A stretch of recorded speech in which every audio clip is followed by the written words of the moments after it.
कि पॉपुलर फ्रंट कल खत्म होने वाला है, उन्हें मलयालम समझ में नहीं आता, उन्हें हिंदी में समझाना होगा।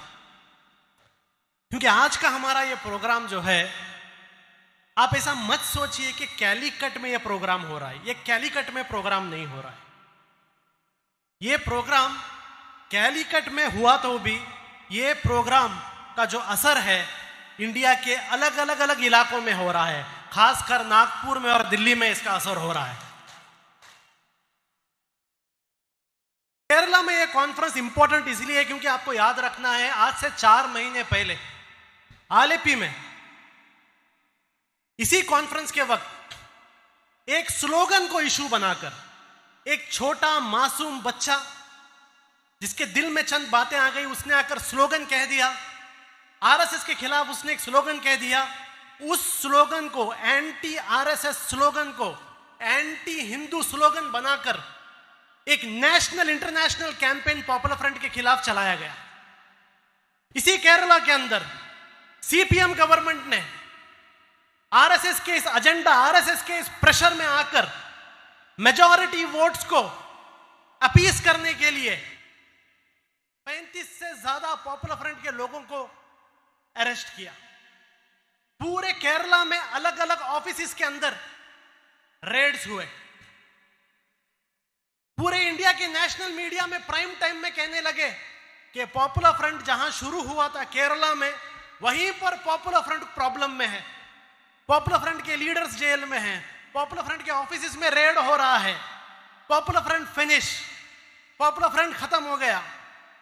उसके बाद बिहार में बिना किसी एक वजह के 24 पॉपुलर फ्रंट ऑफ इंडिया के मेंबर्स का नाम एक फेक केस में डाला गया। एक फेक केस में तेलंगाना के अंदर 20 से ज्यादा पॉपुलर फ्रंट मेंबर्स के ऊपर यूएपीए केस डाला गया। और बहुत सारे लोग प्राइम टाइम में बैठकर न्यूज में बैठकर बहुत खुश हो रहे थे कि पॉपुलर फ्रंट केरला में खत्म, पॉपुलर फ्रंट बिहार में खत्म, पॉपुलर फ्रंट तेलंगाना में खत्म, पॉपुलर फ्रंट पूरे इंडिया में खत्म। लेकिन आज के इस प्रोग्राम ने उनको जवाब दे दिया है कि जिस तरीके से ये समुद्र में जो लहरें होती हैं, उन लहरों को रोकने के लिए आप कंक्रीट डालो या पत्थर डालो या स्टील डालो, ये समुद्र रुकने वाला नहीं। उसी तरह पॉपुलर फ्रंट के सामने आप यूएपीए डालो, ईडी डालो, एनआईए डालो, पॉपुलर फ्रंट रुकने वाला नहीं है।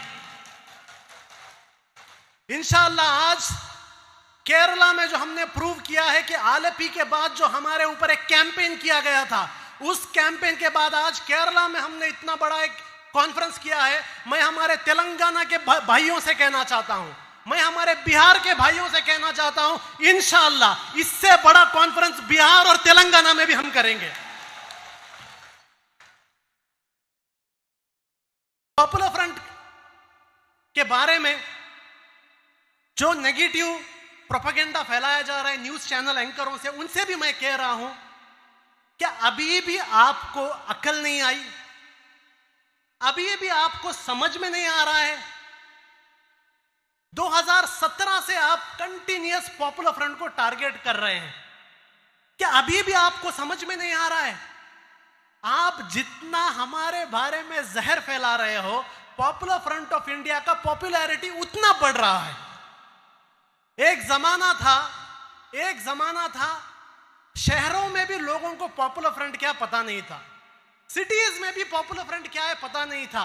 मुझे हाल ही में एक न्यूज चैनल के रिपोर्टर ने कहा, एक नेशनल न्यूज चैनल के रिपोर्टर ने कहा अपने कैमरामैन से पूछकर कि आज से 5 साल पहले पॉपुलर फ्रंट को सिटी में भी कोई नहीं जानता था, लेकिन अभी इंडिया के गांव-गांव में बच्चा पॉपुलर फ्रंट को जानता है।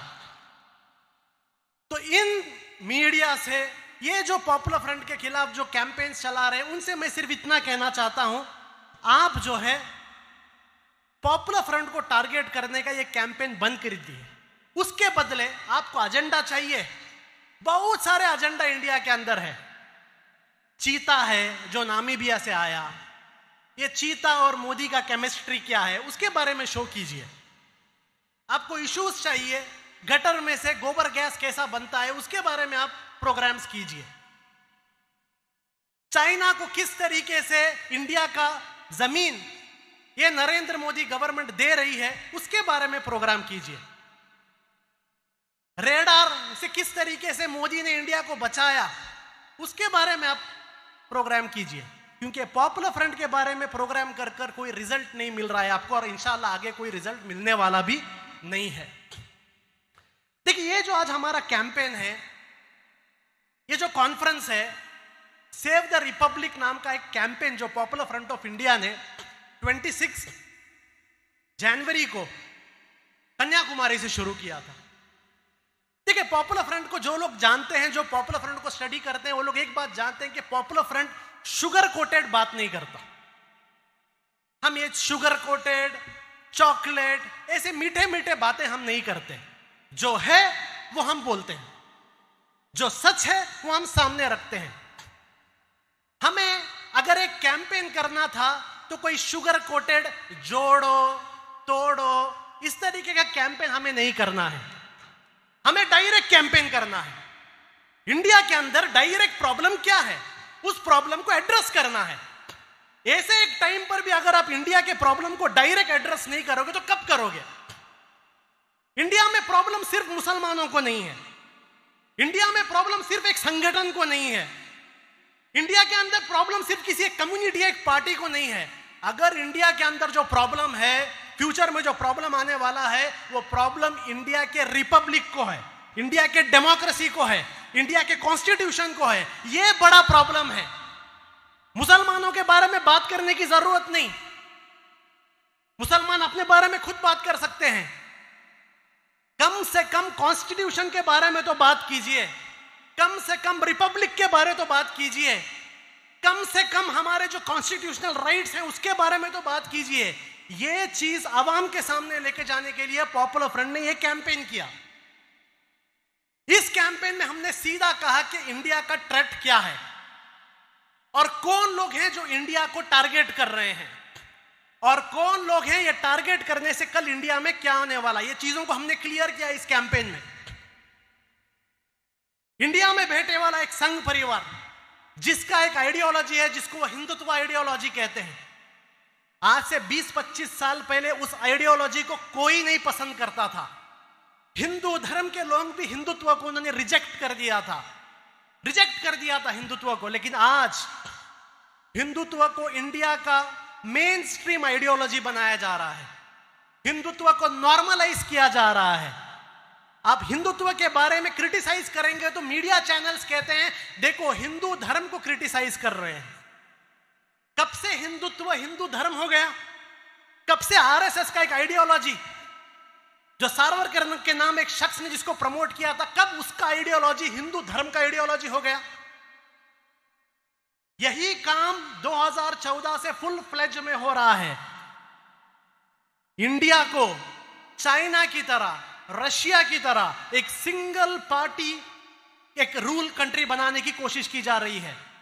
चाइना में आप ऐसा प्रोग्राम नहीं कर सकते, रशिया में आप ऐसा प्रोग्राम नहीं कर सकते, सीरिया में आप ऐसा प्रोग्राम नहीं कर सकते, क्योंकि वहां पर डेमोक्रेसी नहीं है, वहां पर सिंगल पार्टी रूल है। इजिप्ट में आप नहीं कर सकते, बहुत सारे डिक्टेटर कंट्री में आप नहीं कर सकते। और बीजेपी चाहती है, आरएसएस चाहती है इंडिया के अंदर भी जो ये डेमोक्रेटिक राइट्स है, इस डेमोक्रेटिक राइट्स को छीन लिया जाए ताकि इंडिया को भी चाइना के जैसा बनाया जाए, इंडिया को भी रशिया के जैसा बनाया जाए, इंडिया को भी जो है सीरिया के जैसा बनाया जाए। ये बीजेपी आरएसएस का टारगेट है। इस कैंपेन को, इस उनका जो एक प्रोपेगेंडा है, उस प्रोपेगेंडा को चैलेंज करने के लिए कैंपेन हमने बनाया है, नंबर 1। नंबर 2, ये साल बीजेपी ने, आरएसएस ने एक नया कैंपेन शुरू कर दिया था, आजादी का अमृत महोत्सव। सब लोगों ने बहुत अच्छी तरीके से उस कैंपेन में साथ दिया, लेकिन इस कैंपेन में आजादी के नाम पर बीजेपी असल एजेंडा क्या पुश कर रहा था? बीजेपी, आरएसएस असल एजेंडा यह पुश कर रहा था कि इंडिया के फ्रीडम स्ट्रगल का जो हिस्ट्री है, उस हिस्ट्री को चेंज करने की आरएसएस कोशिश कर रहा था। इंडिया के फ्रीडम स्ट्रगल में आरएसएस का जो जीरो रोल है, उस जीरो रोल को बदलकर पूरा का पूरा फ्रीडम स्ट्रगल का क्रेडिट लेने की आरएसएस कोशिश कर रहा था। हमने उस वक्त ये कैंपेन किया। इस कैंपेन में गांव गांव में जाकर, गली गली में जाकर हमने लोगों के सामने रखा, हमने आरएसएस को एक्सपोज किया। हमने बताया 1925 से लेकर 1947 तक इंडिया में एक भी कैंपेन फ्रीडम के लिए आरएसएस ने नहीं किया। यह हिस्ट्री है। एक भी कैंपेन नहीं किया। Non cooperation movement, civil disobedience movement, कोई भी जो मूवमेंट्स आए हैं, इस किसी मूवमेंट में भी वो लोग नहीं थे। साइमन गो बैक का मूवमेंट आया 1927 में, आरएसएस 1925 में बना, 27 में साइमन मूवमेंट आया। उस मूवमेंट में पूरे इंडिया के लोग जुड़ गए, आरएसएस उसमें नहीं था। भगत सिंह, सदगुरु, अशफाकुल्ला खान, ये जो शहीद हैं, इन शहीदों के बारे में आरएसएस के लिटरेचर में जिक्र भी नहीं है, जिक्र भी नहीं है। और आरएसएस की सच्चाई पॉपुलर फ्रंट नहीं बता रहा। उस वक्त 1939 में ब्रिटिश की होम डिपार्टमेंट ने एक रिपोर्ट प्रेजेंट किया था। ब्रिटिश की होम डिपार्टमेंट ने एक रिपोर्ट प्रेजेंट किया था। उस रिपोर्ट में ब्रिटिश की होम डिपार्टमेंट ने आरएसएस को सर्टिफिकेट दिया था कि आरएसएस से हमें कुछ भी प्रॉब्लम नहीं, आरएसएस से हमें कुछ भी प्रॉब्लम नहीं। ये गद्दारी का काम करने वाले आरएसएस हैं। वो लोग सोच रहे थे किसे लीडर बनाएं। अपने पहले सरसंघ चालक हेडगेवर को वो लोग हीरो बनाना चाहते थे, लेकिन हेडगेवर का प्रॉब्लम यह था कि वो जिंदगी में एक बार जेल गया था। मेरे स्टेज में भी यहां बहुत सारे लोग हैं जो जेल को गए हैं। हेडगेवर का बायोग्राफी में आता है कि जब वो जेल में गया था, जेल से बाहर आने के बाद उसके कपड़े उसको फिट नहीं हो रहे थे क्योंकि इतना मोटा हो गया था। जेल में जो जाते हैं वो दुबले हो जाते हैं। यह आदमी जेल में जाके मोटा कैसे हो गया? उसी बायोग्राफी में आता है कि उस जेल का जो ब्रिटिश जेलर था, उसके साथ एडगेवर के बहुत अच्छे ताल्लुकात थे। ये जो दुश्मनों के साथ एडजस्टमेंट का भी आरएसएस का हिस्ट्री है, 1-2 साल का नहीं है। जब से आरएसएस शुरू हुआ है तब से ब्रिटिश के साथ उनका एडजस्टमेंट का हिस्ट्री है। गोलवालकर को प्रमोट नहीं कर सकते, क्यों? क्योंकि गोलवालकर ने बंच ऑफ थॉट लिखी है। गोलवालकर ने वी आर नेशनहुड डिफाइन लिखा है। और जो भी आदमी बंच ऑफ थॉट और वी आर नेशनहुड डिफाइन किताब पढ़ता है, उसमें पता है कि यही गोलवालकर था जिसने इंडिया में कहा था, ओ हिंदुओं, तुम ब्रिटिशों से लड़कर अपना खून मत वेस्ट करो, अपना खून बचा के रखो, क्योंकि तुम्हें ये खून बचा के रखना है असल दुश्मनों से लड़ने के लिए। वो असल दुश्मन कौन है? नंबर 1 मुस्लिम, नंबर 2 क्रिश्चियन, नंबर 3 कम्युनिस्ट। इनसे लड़ने के लिए अपना खून बचाओ। यह गोलवालकर को भी हीरो नहीं बना सकते, आरएसएस हिस्ट्री चेंज नहीं कर सकता। इसलिए इनके पास जा जाकर एक ही आदमी बचा है। वो एक आदमी है सावरकर, जिसको आज इंडिया में सॉरी कर कहा जाता है। सावरकर जिसको अंडमान में डाला गया और हर कोई जानता है कि उसने माफी लिखा। मैं उस माफी के बारे में नहीं जानता, हर कोई जानते हैं मसी पिटीशन के बारे में। लेकिन आपको जानना है, जब सावरकर जेल के बाद बाहर आया, तब सावरकर ने क्या किया। जब सावरकर जेल के बाहर आया 1947 तक सावरकर ने ब्रिटिश के खिलाफ कुछ भी नहीं किया।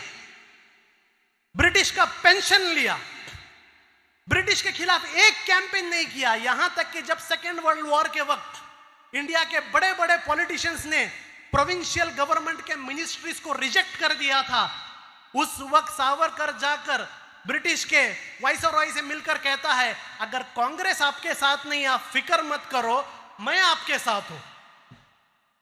और इसी श्यामा प्रकाश मुखर्जी की गवर्नमेंट ने मिलकर ब्रिटिश के साथ वेस्ट बंगाल में जो मूवमेंट थी, उस मूवमेंट को सप्रेस किया। ऐसे लोगों को आज आरएसएस इस कैंपेन में देशभक्त बना रहा था, लेकिन पॉपुलर फ्रंट ने गली गली में जाकर, गांव गांव में जाकर पॉपुलर फ्रंट ने इन्हें एक्सपोज किया। हमने बताया कि असल गद्दार कौन है। और आरएसएस का असल में एक इंफीरियरिटी कॉम्प्लेक्स है। आरएसएस में असल एक इंफीरियरिटी कॉम्प्लेक्स है। वो इंफीरियोरिटी कॉम्प्लेक्स ये है कि आरएसएस के पास कुछ भी नहीं है हिस्ट्री में बताने के लिए। अब अपने पास हिस्ट्री में बचाने के लिए कुछ भी नहीं है तो किसी को टारगेट करना पड़ेगा, और इंडिया में आरएसएस के टारगेट के लिए प्राइम टारगेट उनके लिए कोई है तो मुस्लिम कम्युनिटी है। वो इसलिए क्योंकि इंडिया के अंदर 20 करोड़ मुसलमान हैं।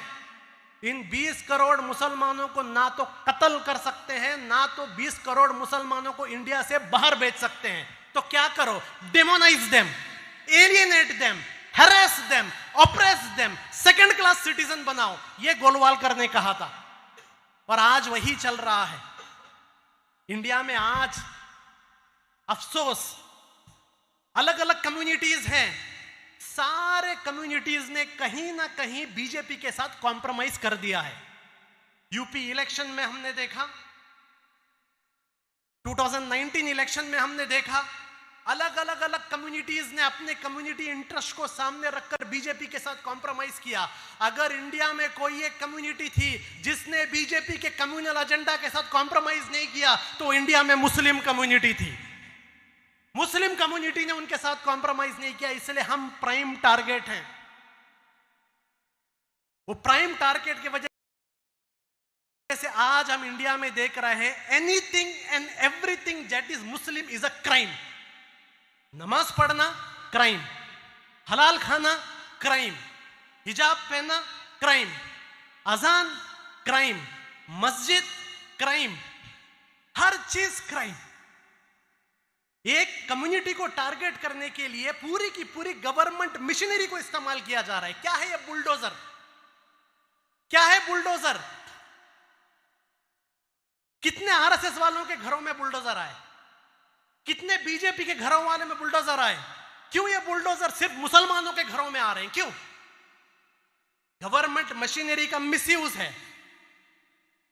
क्यों यूएपीए सिर्फ मुसलमानों पे लगाया जा रहा है? कर्नाटक के अंदर एक वीक के अंदर, 1 वीक के अंदर 3 मर्डर हुए। मसूद, प्रवीण, फाजिल, 3 मर्डर हुए। मसूद के मर्डर में no compensation, no UAPA, no NIA.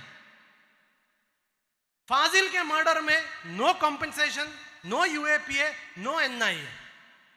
Praveen के मर्डर में यूएपीए, एनआईए, कॉम्पेंसेशन, हैरेसमेंट, हर चीज। ये किसके लिए है रूल्स? एनआईए का काम क्या है आज इंडिया में? केरला में आई थी एनआईए निकाह को इन्वेस्टिगेट करने के लिए, लेकिन अभी एनआईए का रोल बदल गया है। अभी एनआईए का रोल क्या है? एनआईए को क्या काम दिया गया है? एनआईए का काम है एक 302 मर्डर केस को, एक 307 अटेम्प्ट टू मर्डर केस को, इन 153A केस को किस तरीके से टेरर केस में कन्वर्ट करें, यह टास्क एनआईए को दिया गया है। पूरे इंडिया में एनआईए कहां पर भी रेड करता है, रेड के बाद प्रेस रिलीज में लास्ट में एक लाइन आता है। वो लाइन में क्या लिखा जाता है?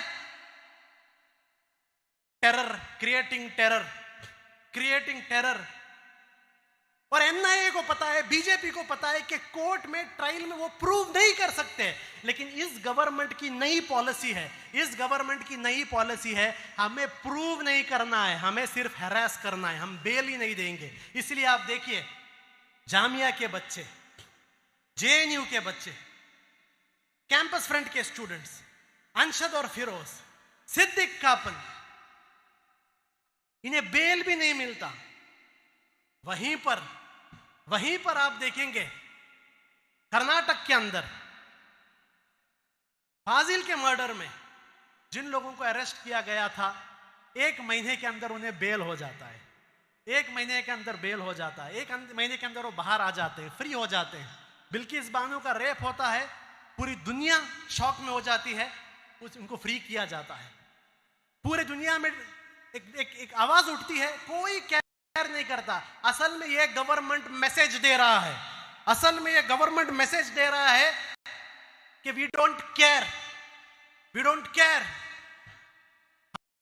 हम लोग एंटी मुस्लिम एक्टिविटीज को अब छुपाएंगे नहीं। आरएसएस का एजेंडा अभी हिडन नहीं है, पहले हिडन था, अभी आरएसएस का एजेंडा हिडन नहीं है, आरएसएस का एजेंडा ओपन है।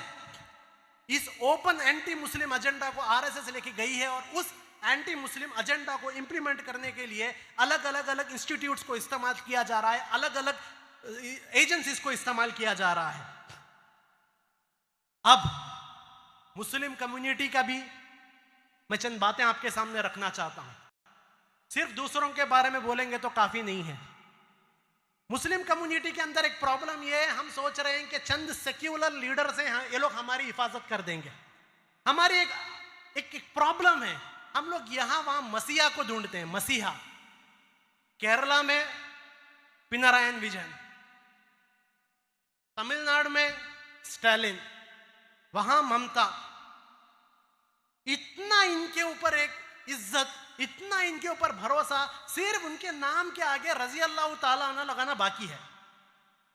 सिर्फ ये पेंडिंग है, बाकी सब हो गया, बाकी सब हो गया।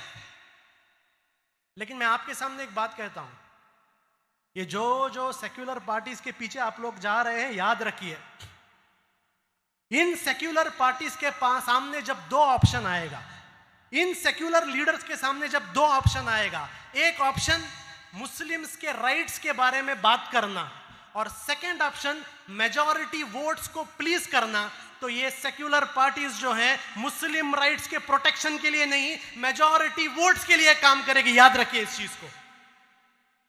केरला में हमने देखा,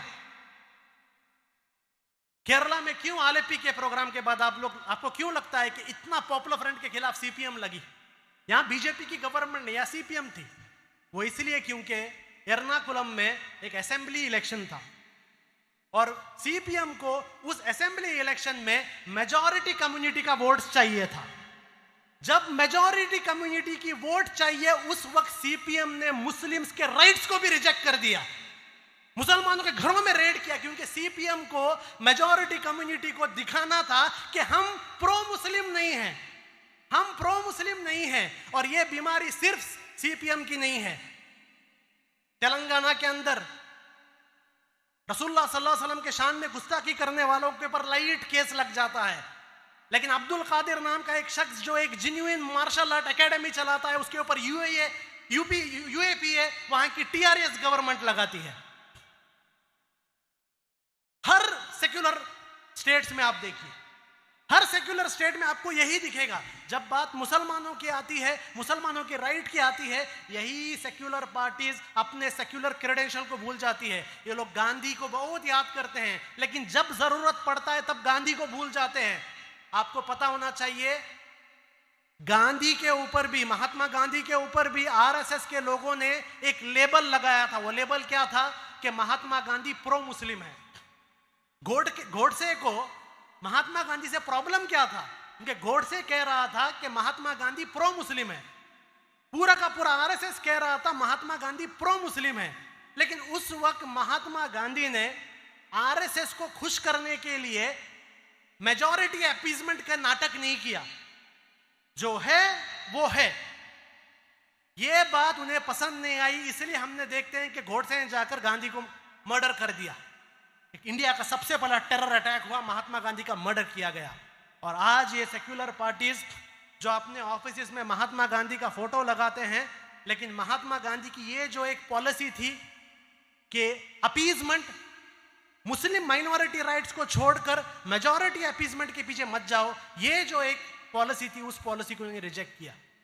दूसरा चीज, आरएसएस से लड़ने के लिए स्ट्रॉन्ग कमिटमेंट चाहिए, जो कमिटमेंट इनके पास नहीं है।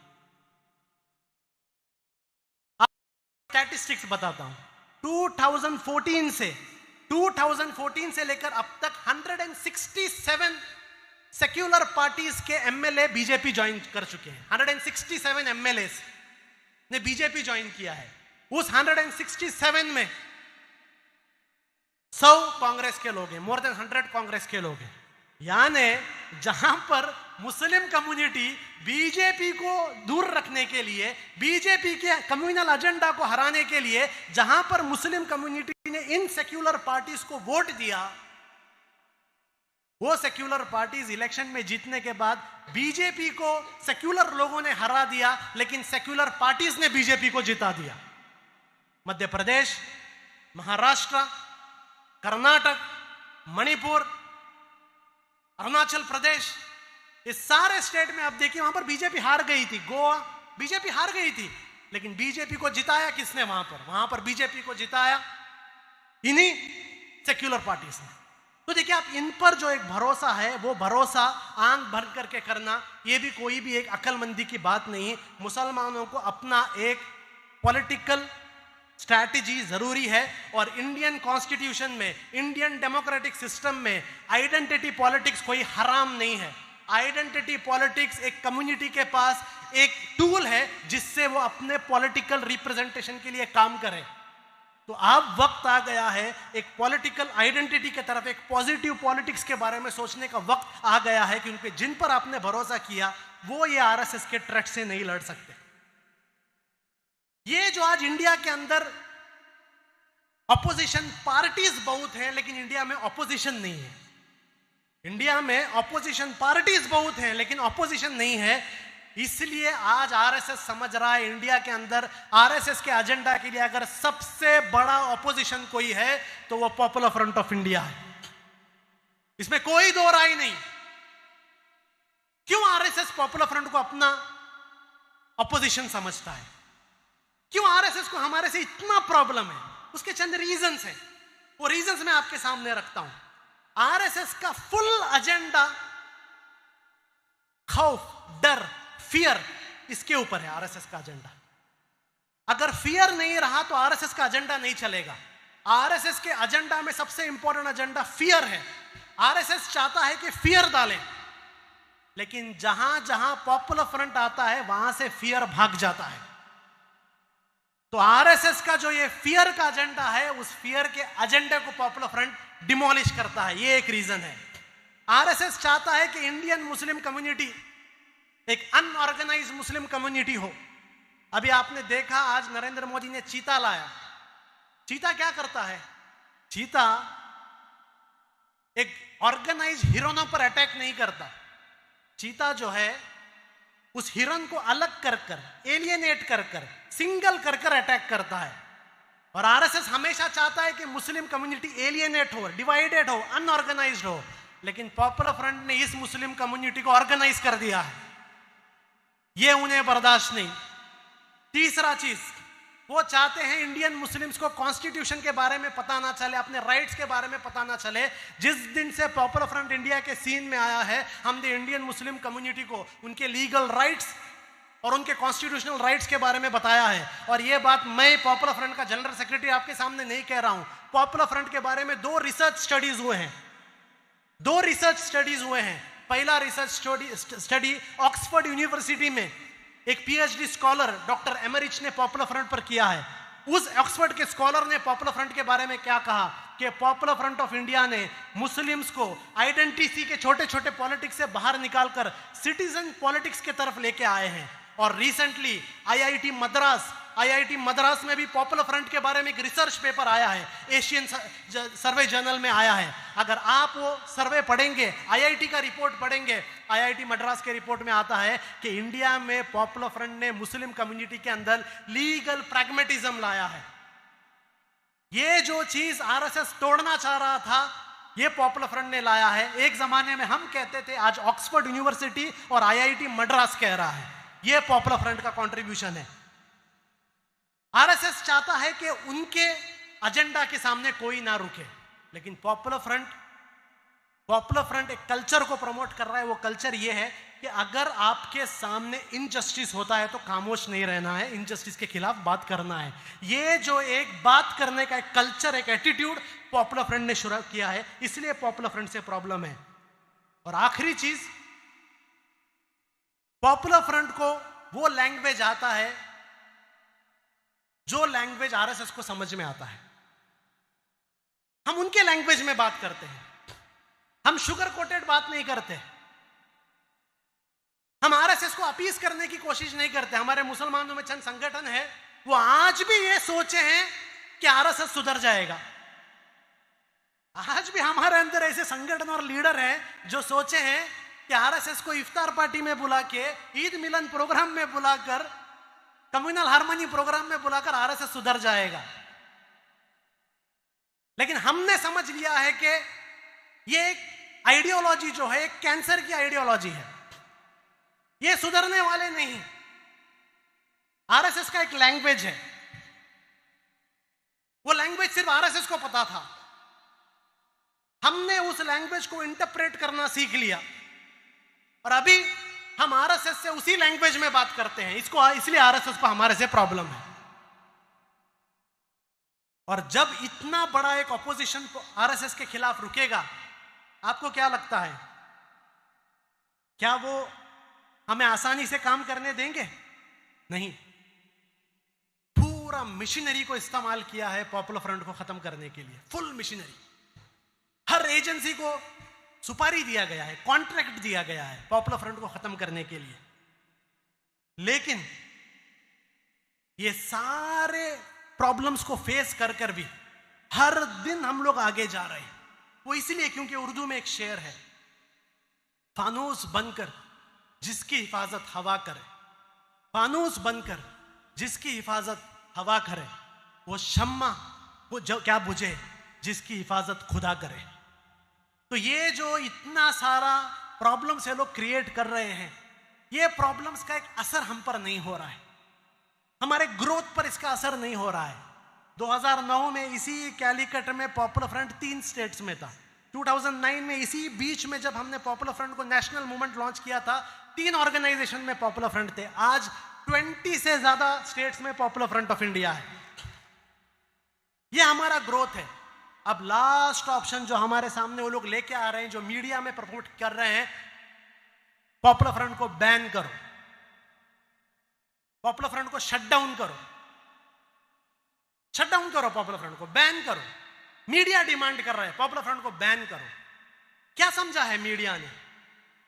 क्या पॉपुलर फ्रंट रेलवे स्टेशन में कोई चाय का दुकान है? क्या आप लोग बंद कर देंगे? ये कोई चाय का दुकान नहीं जिसको आप बंद करेंगे।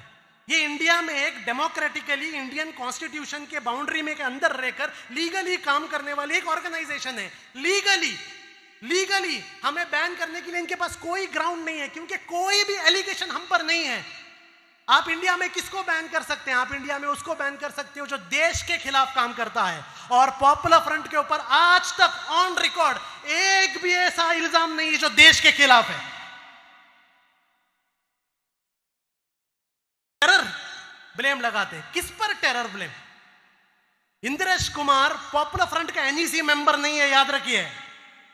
इंद्रेश कुमार जिसका नाम मालेगांव में आया था, जिसका एनआईए ने इंक्वायरी किया था, एटीएस ने जिसका इंक्वायरी किया था, चार्जशीट में जिसका नाम आया था, और अभी आरएसएस का जो प्रचारक शिंदे जिसने नांदेड़ में एफिडेविट में उसने बताया कि इंद्रेश कुमार की लीडरशिप में टेरर नेटवर्क आरएसएस में चल रहा है, वो इंद्रेश कुमार पॉपुलर फ्रंट का एनईसी मेंबर नहीं है, वो आरएसएस का एनईसी मेंबर है, याद रखिए। मालेगांव ब्लास्ट में कौन थे? आरएसएस था। केरला के अंदर कन्नूर में पुलिस के ऊपर क्रूड बॉम्ब डालने वाले कौन थे? आरएसएस वाले थे। किसके ऑफिस में बॉम्ब मिले? आरएसएस के ऑफिस में बॉम्ब मिले। तमिलनाडु में शिवकाशी में किसके ऑफिस के अंदर पाइप बॉम्ब मिले? आरएसएस के ऑफिस के अंदर पाइप बॉम्ब मिले। लश्कर-ए-तोयबा का एक एजेंट जो अभी कश्मीर में पकड़ा गया, कौन से पार्टी का था? बीजेपी से था। मध्य प्रदेश में जो आईएसआई का एक एजेंट मिला, कौन से पार्टी से था? बीजेपी से था। ये सारा क्राइम बीजेपी कर कर टेरर ऑर्गेनाइजेशन पॉपुलर फ्रंट हो जाता है क्या? फिर बोलते हैं आप लोग टेरर नहीं है तो आप क्रिमिनल हो। क्रिमिनल है? क्या क्रिमिनल काम किया है हमने?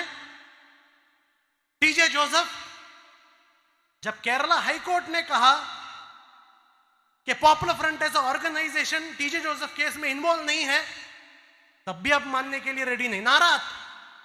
नारात में केरला हाईकोर्ट ने और सुप्रीम कोर्ट ने यूएपीए को निकाल दिया, तब भी आप मानने के लिए रेडी नहीं। आप कहते हैं पॉपुलर फ्रंट के मेंबर्स पर मर्डर केसेस हैं, कहां प्रूव हुए? लेकिन केरला के अंदर 240 से ज्यादा सीपीएम कैडर्स का मर्डर केस में आरएसएस इन्वॉल्व है। आप क्रिमिनल हो। और मैं यहां पर लिबरल से भी कहना चाहता हूं, मैं यहां पर लिबरल्स और सेक्युलर से भी कहना चाहता हूं, यही लिबरल्स और सेक्युलर्स आकर कहते हैं नहीं पॉपुलर फ्रंट के ऊपर एलिगेशन है, हम पॉपुलर फ्रंट के साथ काम नहीं कर सकते। आप सीपीएम के साथ काम कर सकते हैं। वो सीपीएम जिस पर आरएसएस वर्कर और बीजेपी वर्कर और पॉपुलर फ्रंट वर्कर्स का मर्डर केसेस है, वो सीपीएम क्रिमिनल नहीं है। आप टीएमसी के साथ काम कर सकते हैं, जिसके कैडर ने एक घर के अंदर 11 लोगों को जिंदा जला दिया, वो टीएमसी क्रिमिनल नहीं है। कांग्रेस पार्टी के लोग अलग अलग स्कैम में, मर्डर केसेस में इन्वॉल्व हैं, वो लोग क्रिमिनल नहीं है। पॉपुलर फ्रंट क्रिमिनल है। आपको असल प्रॉब्लम पॉपुलर फ्रंट से नहीं, आपको असल प्रॉब्लम यह है क्योंकि पॉपुलर फ्रंट एक मुसलमानों की बनाई हुई तंजीम है। यह आपको असल प्रॉब्लम है, यह आपको असल प्रॉब्लम है। यह पूरे ड्रामेबाजी है।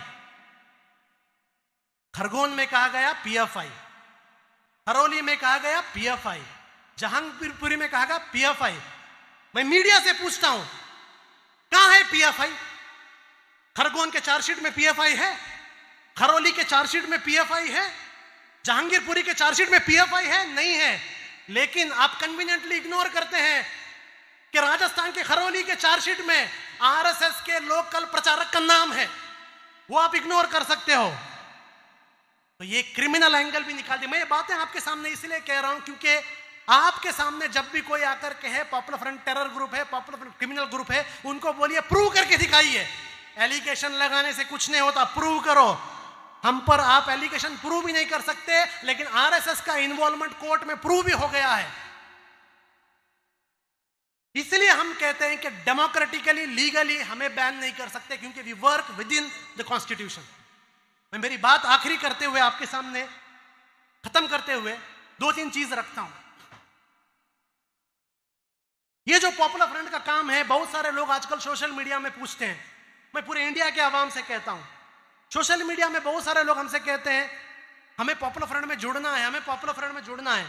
अच्छी बात है, लेकिन मैं आपसे कहता हूं पॉपुलर फ्रंट का मतलब ये मत समझिए पॉपुलर फ्रंट का मतलब बड़े बड़े कॉन्फ्रेंस, पॉपुलर फ्रंट के मतलब बड़े बड़े बाइक रैली, पॉपुलर फ्रंट का मतलब बड़े बड़े स्पीचेस, पॉपुलर फ्रंट का मतलब बड़े बड़े लीडर। ये पॉपुलर फ्रंट नहीं है, ये पॉपुलर फ्रंट के काम का रिजल्ट है। पॉपुलर फ्रंट का मतलब यह है कि आप इंडिया के अंदर का सबसे बड़ा क्राइम सिंडिकेट जो आरएसएस है, उस क्राइम सिंडिकेट को अपना दुश्मन बना रहे हो, यह पॉपुलर फ्रंट है।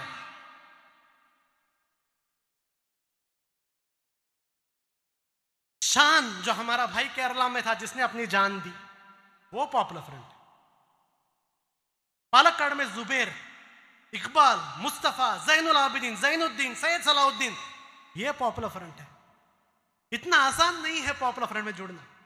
चंद लोग सोचते हैं हम पॉपुलर फ्रंट में जुड़ेंगे तो स्टाइल मिलेगा, बैक सपोर्ट मिलेगा।